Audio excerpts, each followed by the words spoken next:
Back at 9:30 on a Wednesday morning. It's the morning after here in Manhattan, and a live picture looks very much like it did about 23 hours ago when the first of the two World Trade Center buildings came down. An awful lot of smoke, awful lot of ash in the air, and once again, unfortunately, the Empire State Building is the tallest building on the Manhattan skyline. That hadn't been the case since 1973 when the two World Trade Centers were officially open for business. And it's hard to believe as we sit here this morning they no longer exist. Word just came from President Bush. He will make a statement to the nation this morning at 10:45. So just about an hour and 15 minutes from now, we will hear again from the President of the United States. Before that, we want to get to the very latest. Search and rescue efforts are underway here near where the World Trade Center used to stand. President Bush says the attack ended thousands and thousands of lives. More than 300 New York City firefighters are among the missing. U.S. stock markets are closed today. The federal government is open for business, but the nation's airports remain closed until at least noon Eastern time. U.S. officials have intercepted communications between followers of terrorist Osama bin Laden, and they're focusing some of their efforts on bin Laden supporters in Florida. Major League Baseball games were canceled Tuesday night, and the NFL is considering canceling Sunday's games. Bryant? All right, Jane. In Israel, flags are at half-mast this morning as the government has declared an official day of mourning for the American victims. Israel's former Prime Minister, Ehud Barak, is in London. Mr. Barak, good morning. Good morning. You are accustomed to living with terrorism. Nonetheless, could you ever have imagined something this horrific? We couldn't, and our hearts are now with the American people and its leadership. It was a defining moment. We are at war. Our whole civilization is at war with global terror, and I'm confident that the American people, with its world-known fighting spirit under the leadership of President Bush, and I know personally many of the other leaders, Vice President Cheney, General Powell, George Tenet, they have already spent some time facing the toughest rogue leaders and defeated them, and they will prevail, and the whole world will be with you in this struggle. As you know, the president has vowed to track down the perpetrators of this and punish them. Knowing these kind of terrorists as you do, how realistic is the probability that we can achieve that end? It won't be easy. There will be ups and downs. There will be many painful moments along the way. It might take few years, not few weeks or few months, but the free world will prevail. I believe that the ground is ripe right now to identify one by one the rogue leaders, Iraq, Iran, North Korea, Afghanistan, maybe Libya and some other regimes. And we know the names of the terror thugs from bin Laden to the Hezbollah, Hamas, Islamic Jihad, and some others. And we know who are the targets. I am a great believer in the capabilities of our intelligence communities to put their hands, to identify them, to clearly identify those who are ready to support them and host them, and to be able to deal with the painful but promising challenge of putting an end to world terror the same way that our forefathers put an end to piracy on the high seas. But as one who's fought terrorism on your own soil for so many years, can you really eliminate the threat by eliminating the individuals? No, it's not just the individuals. It's shaping a different world order where whoever is ready to harbor or support or host a terrorist will automatically be isolated from the family of nations. I believe that it is achievable. It has to do with our basic right to have our way of life and to let everyone enjoy it, but no one should be allowed to destroy it, to use the very freedoms of democracy in order to try to destroy it. And I believe that it's an essential struggle, and we will prevail. Mr. Barak, in any way, do you think these horrific events were precipitated by the disengagement of the U.S. in a diplomatic fashion from the problems of the Mideast? I don't think so. It goes much more profound into the relationship between the kind of frustrated extremist fundamentalist elements and the free world. I believe that it's a major role for us not to make it a kind of Christianity against Islam. I believe that there are many in the Muslim world which are benign leaders that want to run the same way of life, ultimately that all of us have. But we should be able to hold accountable those who are ready to support this terror, and clearly those individuals or organizations who are ready to carry out such devastating attacks. If we will not get rid of this pattern of terror, no world order would be ever possible. Ehud Barak, former Prime Minister of Israel. Mr. Barak, I thank you very much, sir. Thank you. It's 9:36, Jane. Brian, we're going to turn now to Debbie Turner, who is in our nation's heartland in St. Louis this morning, getting reaction there on the attacks on the Twin Towers and the Pentagon. Debbie, good morning to you. Good morning to you, Jane. You know, St. Louis may be halfway across the country, but emotions are running high here. Many of the people that I spoke with are still in shock, just trying to digest this horrific event. Others are focusing on U.S. retaliation.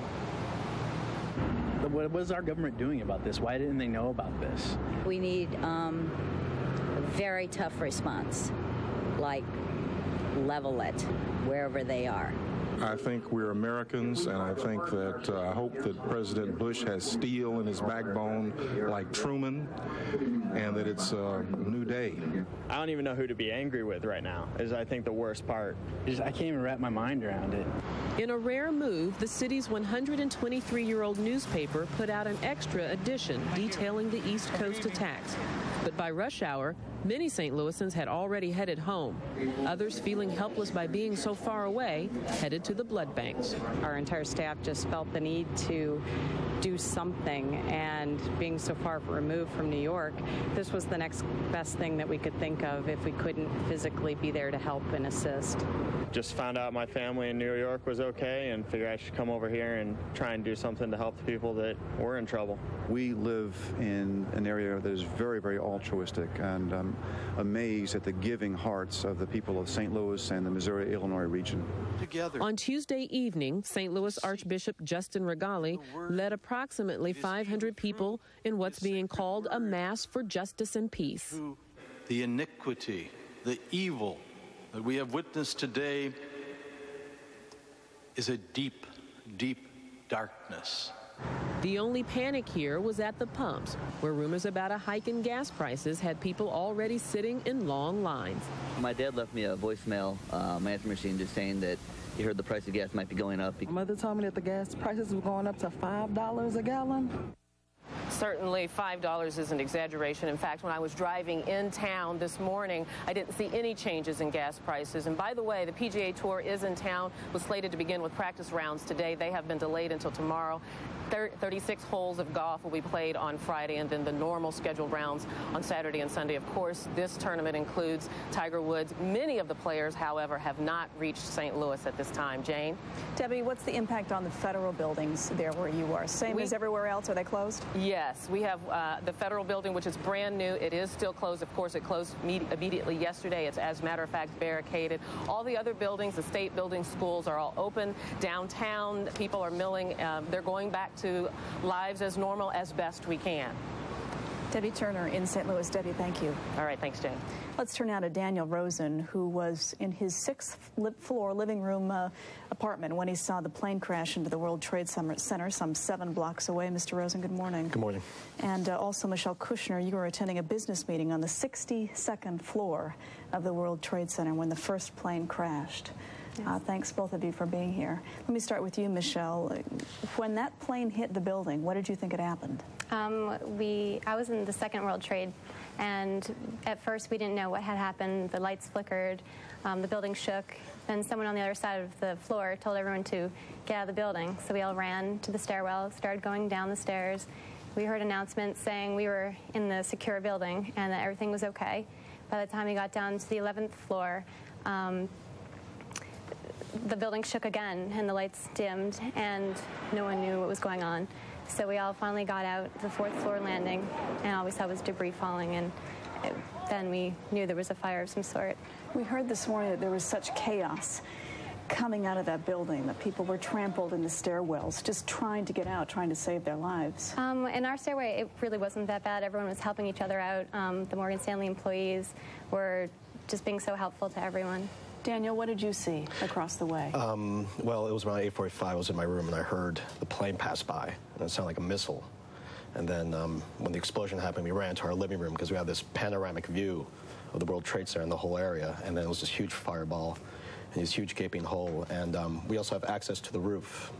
We're a better view of it. So we went upstairs, and we noticed that a piece of the debris from the plane or the building had punctured the roof.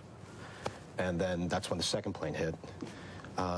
We went back downstairs, looked down the street, and we live near Church and Chambers, and there are probably about a good 400 people just all crowded watching horror. Then everyone started running. That's when the building started to collapse. And all this dust started heading towards our building. And I was with 2 other of my roommates, and we just sort of froze, and we ran to the stairwell just to hide, just to get away from the soot and all that. Went downstairs. We let a few people in. We washed their eyes out because we had the barbed wire with us. And then another woman needed to use the phone, so we went back upstairs, and we went to my place, and it was just filthy. I mean, you couldn't breathe. We had to put T-shirts over our faces, and then it was just unbearable, so we had to leave. We got evacuated by the FBI. One of the most haunting images that I've seen over the last 24 hours are people jumping out of the building, out of the World Trade Center.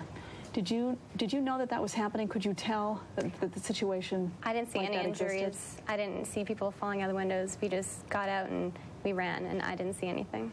Yeah, but I mean, before the second building collapsed, we saw like cars carting off injured people and all that. But once we were evacuated by the FBI, like it was such a frenzy. Like we were walking towards Varick, and someone was screaming package bomb, so everyone was just running towards Hudson. It was just absolute frenzy. You see the carnage on the streets below that World Trade Center. I mean, it really looks like a war zone. What does it look like to you there today? Well, I haven't been back to my apartment. What did it look like yesterday? Well, yesterday it looked like a snowstorm, basically. Like the streets were just covered in soot, and it looked like snow. And just everything, fire trucks everywhere, ambulances everywhere. I mean, there's really no way you could describe it. It was unbelievable. I'm still in shock, the whole situation. I didn't sleep very well last night. I can only imagine how it was like, what it was like for you. Difficult? Very. I got like 2 hours of sleep. It was very hard for me. Some of the people who've been here this morning say they feel like the images keep coming back and back, and they can't get rid of them. Yeah. Same. That's right. Very much so. Well, glad you made it out. Daniel Rosen and Michelle Kushner, thank you very much. Thank you. And good luck to you. Thank you. 8:43. Bryant? All right, Jane, we're going to go back to Washington, where national security correspondent David Martin is standing by. Maybe you can update us on what's going on at the Pentagon. David? Bryant, I actually have some good news, or at least what passes for good news on a day like today. I was just over at the Pentagon and ran into Defense Secretary Rumsfeld as he was leaving for a meeting at the White House. I asked him about this estimate that as many as 850 people could be dead, and this is what he said. Part of the building. I have every confidence that that number is going to prove to be substantially higher than anything that will eventuate. The number is going to be considerably lower than that, I believe. Good Lord willing. Are we a war? I also spoke with the Secretary of the Army, Thomas White, and he said that the recovery of bodies has not even begun yet. What we got to do first is get the fire put out. Once the fire is put out, we've got to ensure that the building is structurally sound. It is a crime scene under FBI control, and then after the FBI does its part and releases areas, then we'll get into the business of removing casualties. I had a chance to walk around the Pentagon briefly. I entered through the river entrance, which is on the exact opposite side of the building from where the plane hit. The second you walk in the building, you can smell the smoke. And some people in there are wearing surgical masks because the smell is that strong. When you go to the center courtyard, a place that is jokingly called Ground Zero at the Pentagon, you can see that they have set up a temporary mortuary there. Although, as we now can tell from these interviews, that there are no bodies there yet. And if Secretary Rumsfeld is right and that number of 850 is way high, then perhaps they won't need all the body bags. Brian? We'll take that as good news. David, do you know if people are still calling in, people who worked in that area? Yes, and Secretary Rumsfeld told me they were about halfway through completing that muster. He would not give me a specific number on unaccounted for. No, we wouldn't expect that at this point, but we'll take that as good news. David, thanks very much. Yep. Let's turn now to Admiral Bill Owens, the former Vice Chair of the Joint Chiefs of Staff. He's in Washington. Admiral Owens, good morning. Good morning, Brian. Horrific nature of this attack. Where does it leave us? Are we at war this morning? Well, you know, there are no words here to describe where we are. It does feel to me like this is a war against terrorism. What is the focal point? Who is the individual or individuals? I think we don't know. But the bottom line is that this feels very different this morning from the way it's felt over the last 50 years. And it does feel like we are on a campaign that'll change our lives, and we are at war against terrorism. Yeah, the primary questions being asked this morning, besides the dead and the dying, is how could we not have known, and where do we go from here? Let me deal with the second of those with you. Where do we go from here? What do we do? What can we do to fulfill the president's promise to track those down and punish them? Well, you know, I think there are many things that will be done. Some of them are long range, some of them are short range, some of them may involve actions that happen in the days or weeks ahead overseas. Many meetings, I'm sure, are going on in the national security apparatus of this nation as we try to decide precisely what to do. And this is not a matter of a strike here or a small campaign there. This is a matter of a grand strategy. It's a vital interest of the United States, and I think that's probably what's being talked about in the national security apparatus of the United States today. Is that to say that we should not expect to see a response anytime soon?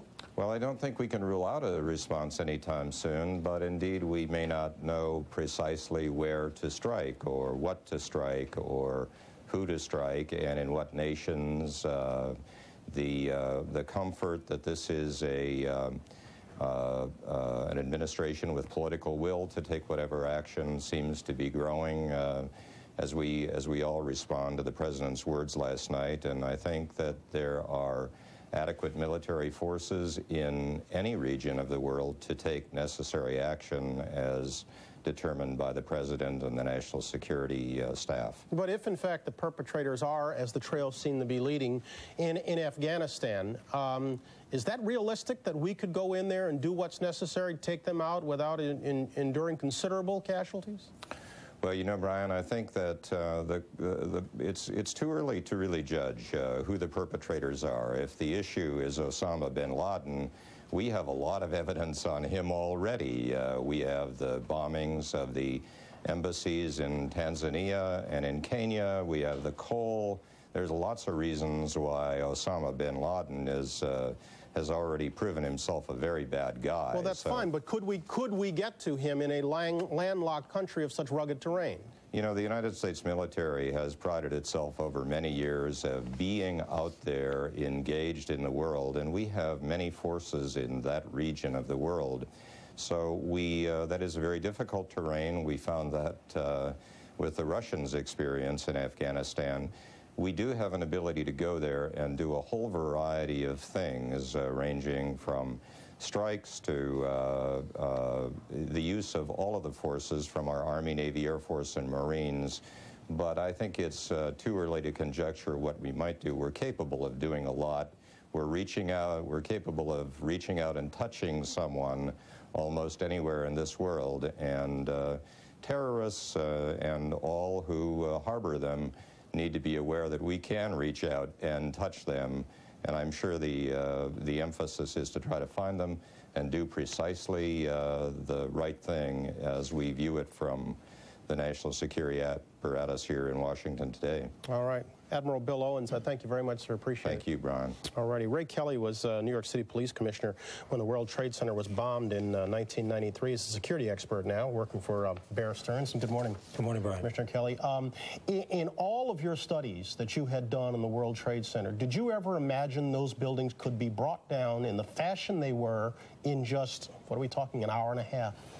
No, it's shocking. And the terrorists in 1993 tried to do that.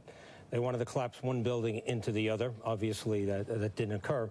So collective thinking was that those buildings were impenetrable. So it was really a shock to see that happen. Did we learn any lessons from the 93 incident that we clearly forgot before yesterday?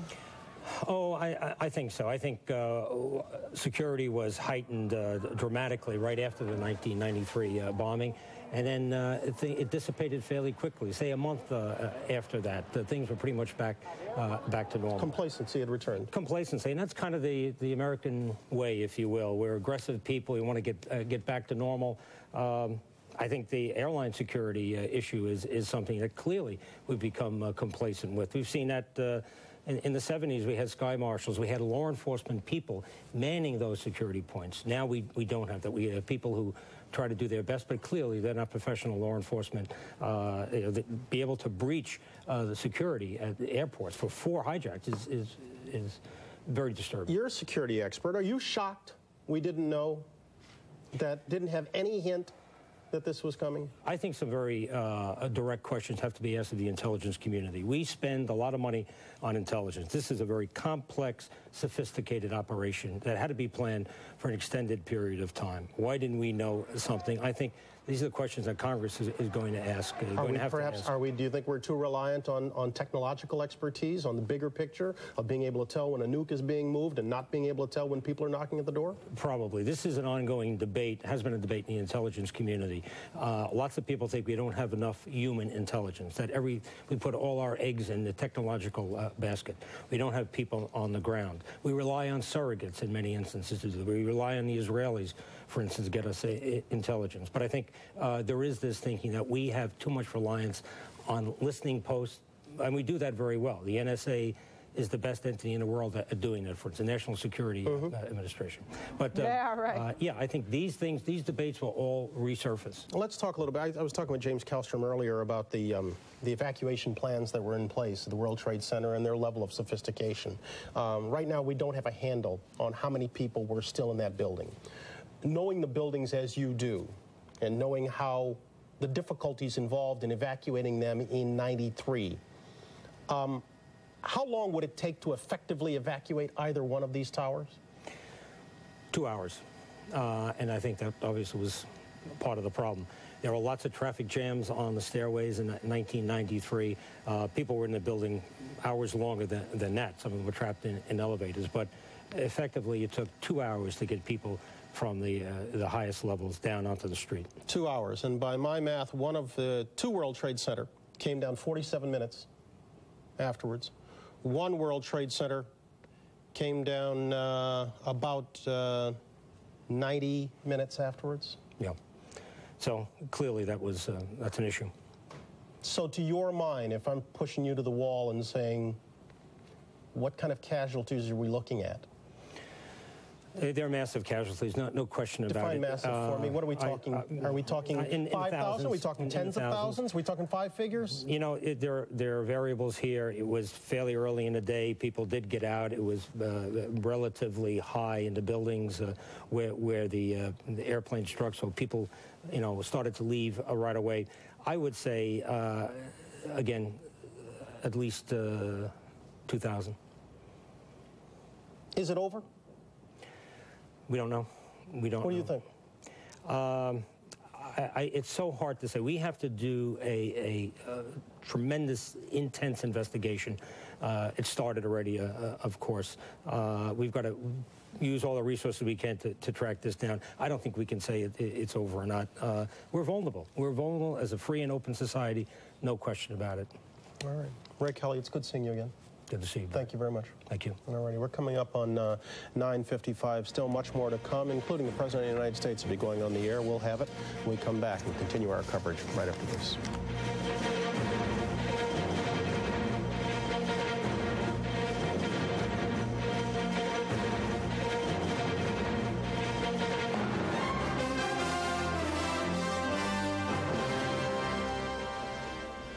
Good morning, I'm Liz Walker. New Englanders sharing in the unspeakable shock and sorrow of the attack on America. We're learning more about the local victims and the doomed flights that crashed into the World Trade Center. And we have some new information. Investigators are interviewing drivers from a Boston cab company where two known associates of Osama bin Laden once worked to see if they had ties to baggage handlers who may have helped carry out the terrorist plot in New York. This is a live picture of Logan Airport, of course, ground zero in the investigation into those vicious attacks. Published reports say the FBI has found Islamic materials in a flight manual inside a car towed from the airport. Maine's Governor Angus King says 3 suspects flew from Portland, Maine to Boston early yesterday morning before they reportedly hijacked the planes. Meanwhile, employees in Boston's Back Bay are heading back to work today after their buildings were evacuated after the attacks. WBZ's Christina Hager joins us from downtown Boston with the very latest. Well, Liz, certainly much more crowded out here now than it was yesterday after the high-rises here in the Back Bay were evacuated. People were calling it a ghost town. Now we're seeing traffic. We're seeing people walking around. The Prudential and John Hancock buildings are back open again. Federal, state, and City of Boston employees are back to work, as are those at private businesses and corporations. But it is not business as usual. For one, the New York Stock Exchange is closed, and so financial firms here are somewhat limited. And beyond that, there is a sort of heavy psychological weight that is bearing down on just about everyone. Will ever be the same? I mean, just walking around, you have to think that the way we just approach everyday life is going to change forever. Business-wise, maybe we'll get back to normal, but as a civilization, I doubt it. I think it's going to be tough for a lot of people to get back to business when they've lost someone close to them, and our country has experienced such a loss. I think it's going to be a long time before everyone's back 100%. It was a little bit of chaos, everybody leaving yesterday, but just have to just trust and hope that everything will be okay. I've talked with some people out here this morning who knew people on those airplanes that took off from Logan yesterday, those ill-fated flights. There are bound to be a lot of personal connections, and so people tell me they're just holding their breath as more and more names are turn up on that list. So there isn't a clear attempt to get back to business, but there's also a general understanding that it will not be business as usual. Live in the Back Bay in Boston, Christina Hager, WBZ4 News. Liz, back to you. Thank you, Christina. I think everybody agrees with that. We are getting new information on the list of people on board the 2 planes that left Boston. Now, here's the list of the names as we have them right now. We have Robin Kaplan from Natick, Anna Williams Allison from Stoneham, Jeffrey Coombs, Abington, Thelma Cuccinelli, Wilmot, Alex Filippov from Concord, Paige Farley Hackett from Newton, Amy Jarrett, North Smithville, Rhode Island, Jesus Sanchez from Hudson, James Hayden from Westford, Ruth McCourt from Westford, Juliana Valentine McCourt, Westford, Sean Nassani, Pawtucket, Rhode Island, Lynn Goodchild, Attleboro, David DeMelgilo from Wakefield, Carlton D.B. Fife from Brookline, Chris Mello from Boston, Laura Lee Morbido from Framingham, and Louis Neil Mariani from Derry, New Hampshire. Those are the latest list on the names that we have from the disaster yesterday. Again, new information saying that investigators are interviewing drivers from a Boston cab company where 2 known associates of Osama bin Laden once worked. Now, they're investigating this to see if these drivers had ties to baggage handlers who may have helped carry out this terrorist plot. As you know, this investigation is here in Boston and New York, around the East Coast, and around the world. More than 50 members of the UMass Disaster Medicine Assistance Team left for New York City about 1:30 this morning. They're taking medical supplies with them, and they will set up a field hospital in the heart of the disaster zone. Many of these volunteers have worked on other disasters, but they, like the rest of us, have never experienced anything like this. I think we're really in unknown territory because of the magnitude of this disaster.